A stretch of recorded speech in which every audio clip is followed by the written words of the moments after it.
Hey guys, it's Ryan. We're back in the shop today, and we are back on to race car stuff. Today we are going to be working on installing a flex fuel ethanol sensor into the car so I can monitor my ethanol content in my fuel in real time, because it looks like we are not able to run a straight E85 in this car. We're going to have to drop down to an E50, E60, so I'm going to have to mix my own fuel. And instead of guessing what's in there, I can actually get real-time readings on what's in the car, and I can adjust from there. Let's get started.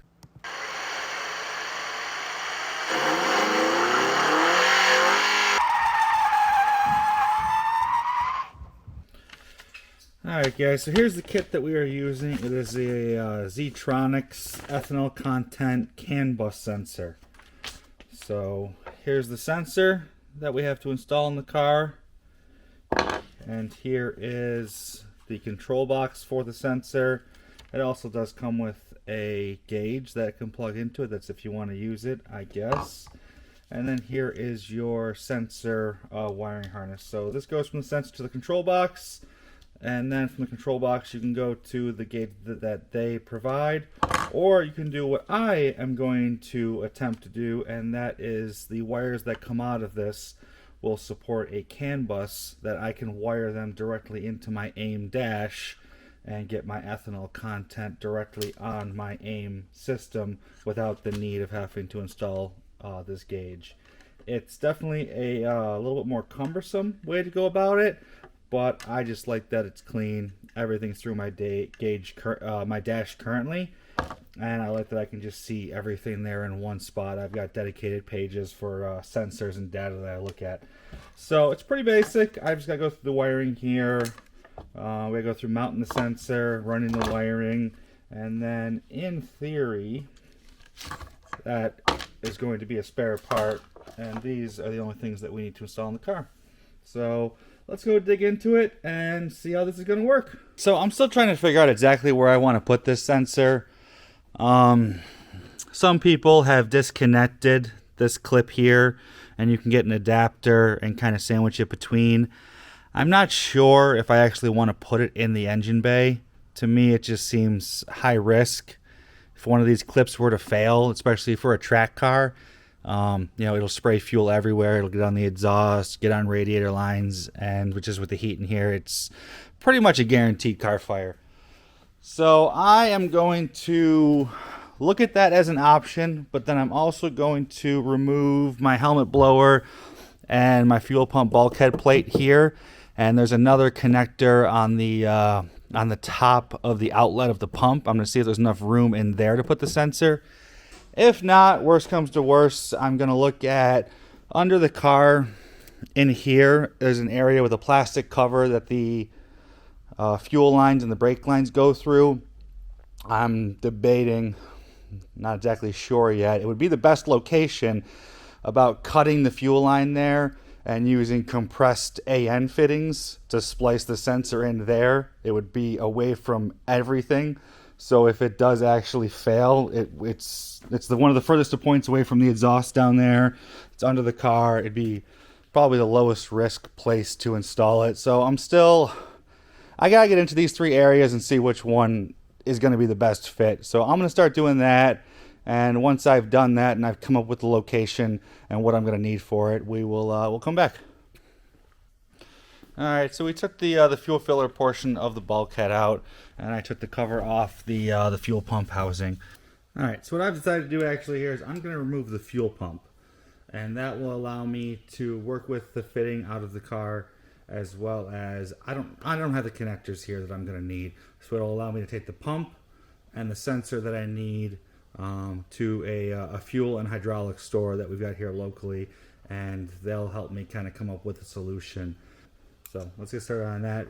Pretty easy. I'm just going to have to take this hydration bottle holder off, a couple screws here that hold it in, push the harness over there, and then it should come out rather easily. So we'll get started.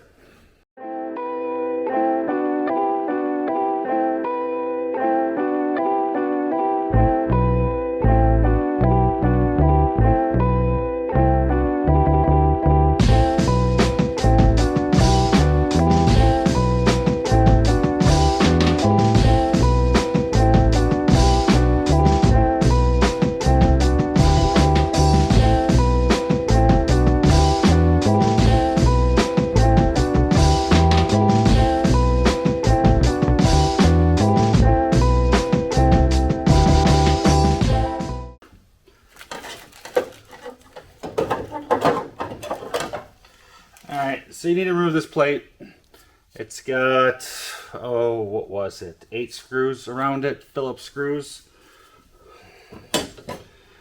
And then after that, this, the entire unit should just pull right out.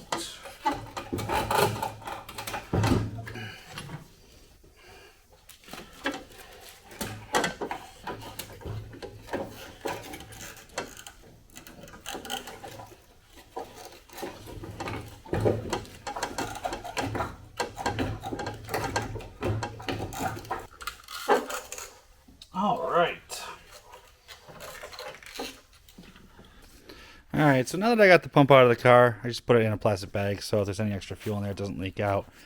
These, I have found out now, are the same size barb fitting. So, in theory, I could take my factory fuel line and put it on this connector, and then I could get, if they make it, a female to female connector for here, or we'll have to get a connector with a hose onto another connector, and then I can position it in a way that I've got clearance in there and then attach the other fuel line onto the other end. And I think that will work out pretty nicely. So off to the store tomorrow. That's all we're going to do for today. And we'll be back and hopefully it works. Alright guys, so we're back. I went to the local hydraulic fuel supply store and we came up with a pretty simple solution here. Since these two connectors are the same size, we went with a pair of Dorman fuel line connectors. They are 3/8 inch to 5/16 nylon. There's the part number for them right there. It's a Dorman 800-085. So I ended up picking up 2 sets just in case. We got one of the clips here. We will put that on this end. We will put the other end on the sensor. The other end of the sensor will connect the regular fuel line that's on the car. It is the same size fitting. And then we went with some Gates 5/16 inch 300 PSI fuel line with fuel line clamps. So we're going to cut this to size as needed when we get it in there to connect the 2 barb fittings, which will allow us to then move this however we need and be able to put the fuel cover back on without issue. Shouldn't have any clearance issues. So I will start with putting the fuel pump back in the car because we don't need that out of the car anymore. Then we will mock everything up. And once we get things about where we want, we will cut the fuel line and clip and secure everything together. Alright guys, we got the fuel pump back in. Just install a reverse order as the way we took it out. But again, if you're doing this, use the part numbers that I gave you and you shouldn't have to take it out anyways. So what we did is we got the sensor in here. We got connected to one side of the factory fuel line. I got the wiring harness. And it looks like I'm going to try to fit it right here directly on top of the pump. And which means though I'm going to have to take the braided wire and do a small loop to get it to feed and have the clearance over here. I just don't want to mess with the factory line and try to bend it and position it in a place that I'm not sure how well it's going to work. So we're going to see if this works first and if I can put the cover back on. Again though, it's an aluminum cover. I should be able to bend this if I need to as well. So we'll see what needs to happen there. So I'm going to cut a small section of this, loop it around, and put it on.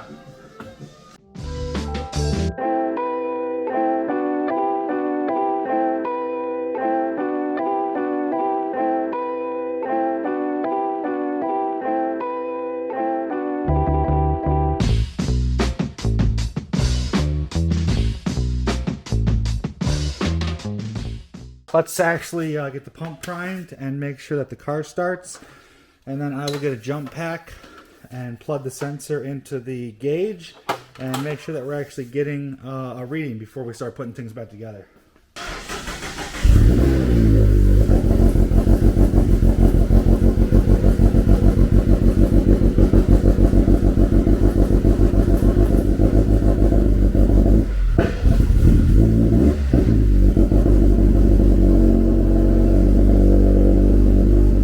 That is what a cold start on E85 sounds like, if anyone has never heard one of those in this car.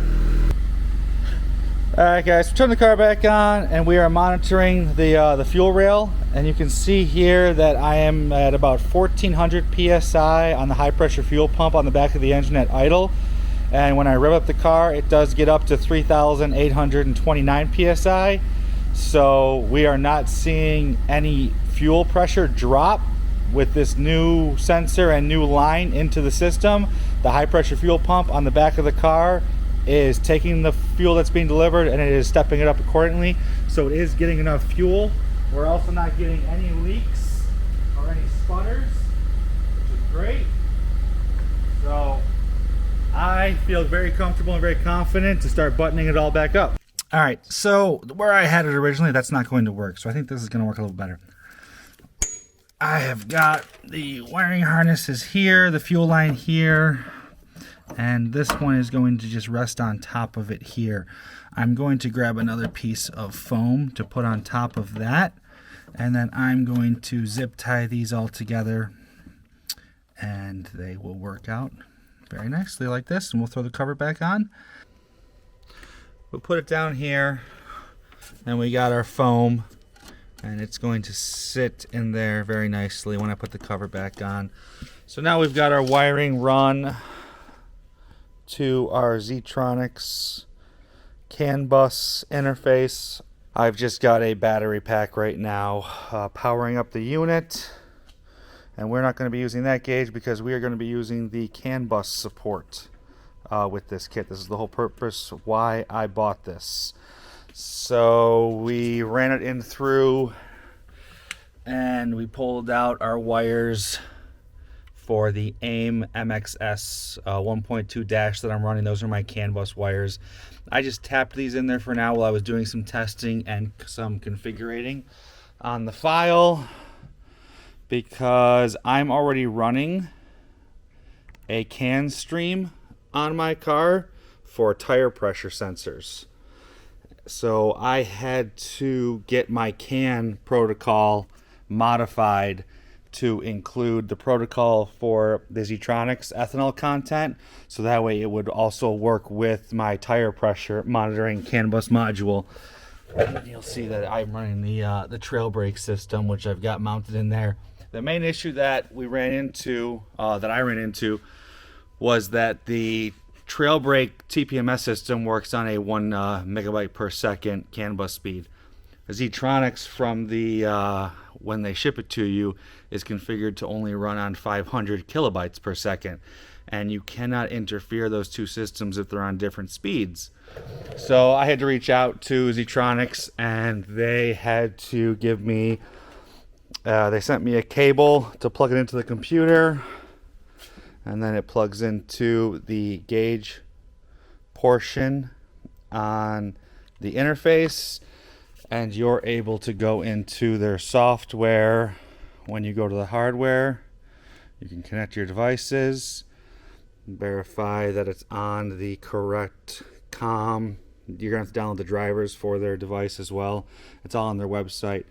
And then you will go to the hardware drop down, CAN bus setup, and you'll just take their standard CAN bus because we don't need to extend it at all, and you will use this drop down to switch the speed of the device. And once you switch it to 1 megabyte per second, go back to your race studio, and I'm just doing the ethanol content and the fuel temperature. I don't care about anything else. And then I'm able to change my displays. The CAN 2 will show up with ethanol content, and I was able to put it up there. From there, we upload it to the dash, and there we are. Ethanol content is 50%, which is what I do have in this car right now. So everything works.